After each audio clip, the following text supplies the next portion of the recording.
I'm gonna make this video very brief. Splatoon 3 has two new movement abilities, the Squid Roll and the Squid Surge. The Squid Roll is a dodge roll performed by flicking the analog stick in any direction other than the direction you're already swimming in. Flick the stick and you perform an armored roll in the appointed direction. Squid Surge is performed by holding B instead of mashing it quickly to surge up the wall.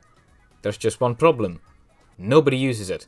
Personally, the Surge felt slow and clunky and is only mandatory for one mission of Return of the Mammalian, Splatoon 3's campaign. Since I have a diploma in research, I decided to conduct a short test.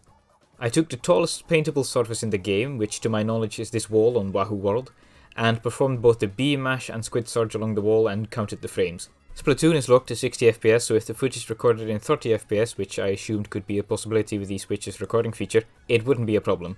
I counted by starting at the frame before you stick to the wall and ending at the very frame the actual model of my octopus became visible. Simply swimming up the wall, the most straightforward option, averaged a time of 71 frames, or 1 second and 11 milliseconds. Multiple tries ended up with a recorded time of 1.11 seconds, so this was a quick and safe option. The first recorded time for the Squid Surge was also the fastest, counting 115 frames, or 1 second 55. My fastest recorded time was already slower than the average of the B mash, so the Surge was already a slower option.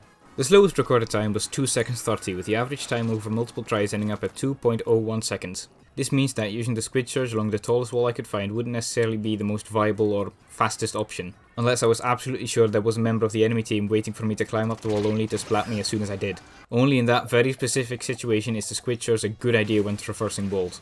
Keep in mind you also have to ink the entirety of the wall, since you can't Squid Surge high enough to get over the wall if you don't. The Surge can also save you from falling off an edge if you only have a small patch of ink to work with.